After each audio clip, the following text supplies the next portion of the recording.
नमस्कार दोस्तों आज की वीडियो बड़ी रोमांचक रहने वाली है। तो प्लीज़ चैनल पे और वीडियो में लास्ट तक बने रहिएगा। मैं भारत सिंह मेहरा स्वागत करता हूं आपका मेरे यूट्यूब चैनल पावर क्रिएटर 21 में। जी हाँ दोस्तों, हमारा चंद्रयान 3 चाँद पे तो उतर गया है, पर वो चाँद पे करेगा क्या? ये सवाल सभी के मन पे है, शायद आपके मन में भी हो। और आज हम इस वीडियो में आपको इसका पूरा विवरण देने वाले हैं, तो वीडियो में अंत तक बने रहिएगा। और एक रिक्वेस्ट है, जिस किसी ने भी अभी तक मेरे चैनल को सब्सक्राइब नहीं करा तो दोस्तों प्लीज़ मेरे इस चैनल को जल्दी से सब्सक्राइब कर लीजिए। तो दोस्तों वीडियो में बने रहेगा अंत तक। आज आपको बहुत ज़्यादा इम्पोर्टेंट और महत्वपूर्ण जानकारियाँ मिलने वाली है चंद्रयान 3 से संबंधित। तो चंद्रयान चाँद पर करेगा क्या, जानते हैं आगे इस वीडियो में। 24 घंटे में चांद से आई क्या क्या जानकारी। अगर चांद पर आई बसने की नौबत तो कहां से आएगी बिजली? सुनिए जवाब। क्या पृथ्वी की तरह वहां पर कर सकेंगी खेती? क्या वहां भी आता है भूकंप? असल में कैसे दिखता है चांद? आई 3 नई तस्वीर। जिन्होंने खरीदी है चांद पर जमीन, क्या उनके लिए इसरो बनवाएगा मकान? आर्टिफिशियल इंटेलिजेंस से सुनिए पूरा जवाब। 24 घंटे में चांद से 3 तस्वीरें आई चंद्रयान ने। इसके अलावा क्या भेजा और उसे डिकोड करने के बाद वैज्ञानिकों ने क्या बताया, ये हर हिंदुस्तानी जानना चाहता है। तो आइए आपको तस्वीरों के जरिए चांद पर लिए चलते हैं। ये चंद्रयान 3 की ओर से भेजी गई पहली तस्वीर है। करीब 4 घंटे तक एक ही जगह पर रहने के बाद जब रोवर प्रज्ञान बाहर निकला तो 6 पहियों के सहारे कई घंटों में 50 मीटर की दूरी तय की और ये पहली तस्वीर सामने आई जिसमें उसने अपने पहले ही कदम में अशोक चिन्ह और इसरो के लोगों के साथ चांद पर भारत की छाप छोड़ दी। अब दूसरी तस्वीर देखिए।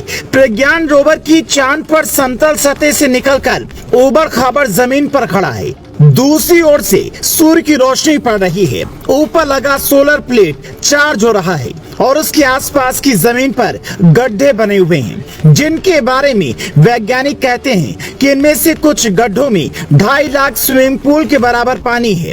हालांकि DW की एक रिपोर्ट कहती है ये गड्ढे इतने बड़े हैं कि इसमें इंसानी बस्तियां बस सकती हैं, क्योंकि इनका तापमान पृथ्वी की तरह ही 17 डिग्री सेल्सियस तक है। अब तीसरी तस्वीर देखिए, जिसमें चांद की सतह पर एक पत्थर रखा है। यह तस्वीर उस वक्त की है जब चांद पर लैंड करने की करीब 4 घंटे बाद लैंडर विक्रम से रोवर अलग हुआ, जिन्हें देखने के बाद 2 चीजें साफ हो जाती हैं कि चांद पर पानी और पत्थर पहले से मौजूद है। तो सवाल है, क्या वहां पर जिंदगी संभव है? तो इसका जवाब आर्टिफिशियल इंटेलिजेंस के सहारे आप समझ सकते हैं।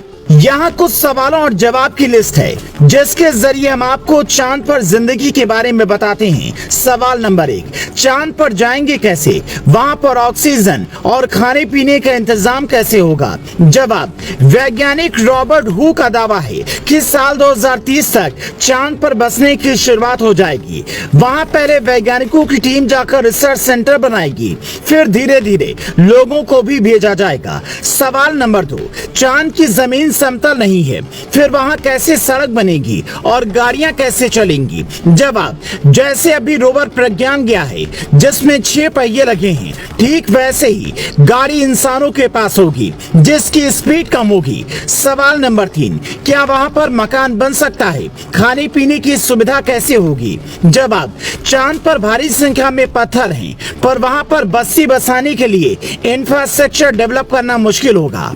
पीने के लिए पानी अगर चाहिए तो गड्ढे में मौजूद पानी को फिल्टर करना होगा, क्योंकि वो पानी पीने लायक नहीं है। इस पानी के जरिए सौर ऊर्जा बनाई जाएगी जिससे वहां पर उजाला होगा। अंतरिक्ष यात्री अब तक डिब्बा बंद खाना लेकर जाते हैं, वही खाते हैं, पर बसने की संभावना हुई तो वहां पर होटल रेस्टोरेंट खोल सकते हैं। सवाल नंबर 4, क्या वहां पर भूकंप आता है? पृथ्वी की तरह वहां खेती भी हो सकती है? जवाब, अभी वैज्ञानिक इस नतीजे पर नहीं पहुंचे हैं। 14 दिन में प्रज्ञान जितनी जानकारियां भेजेगा उसके हिसाब से इन सवालों के जवाब मिलने की उम्मीद है, लेकिन इस बात की पूरी संभावना है कि वहां पर इंसानी जिंदगी बच सकती है। ये भी हो सकता है कि चंद्रमा के उत्तरी हिस्से पर इंसानी बस्ती बसे और दक्षिणी हिस्से से पानी और खनिज लाए जाए। पर सबसे बड़ा सवाल है कि बसने जाएगा कौन। तो इसमें सबसे बड़ा नाम है शाहरुख खान, सुशांत सिंह राजपूत का परिवार, हैदराबाद के राजीव बांगड़ी, बेंगलोर के ललित मेहता और देश के बड़े बिजनेसमैन का होगा, क्योंकि जिनके पास पैसा होगा वही ये शौक पूरा कर पाएंगे, वरना गरीब इंसान तो आज भी पृथ्वी के एक कोने में पड़ा है, कल भी पड़ा रहेगा। आप ये जानकर हैरान हो जाएंगे, जो लोग चांद पर अभी जमीन खरीद रहे हैं वो एक घोटाले में फंस रहे हैं, क्योंकि चांद किसी के बाप का तो है नहीं जो वहां की जमीन की प्लॉटिंग करेगा। साल 1967 में ही भारत ने दुनिया के 110 देशों के साथ मिलकर आउटर स्पेस ट्रीटी की थी, जिसके मुताबिक किसी ग्रह का कोई निजी इस्तेमाल नहीं कर सकता। पर बावजूद इसके लूनर रजिस्ट्री.com 3112 रुपए एकड़ की दर से जमीन बेच रही है और लोग महज कागज का टुकड़ा हासिल करने के लिए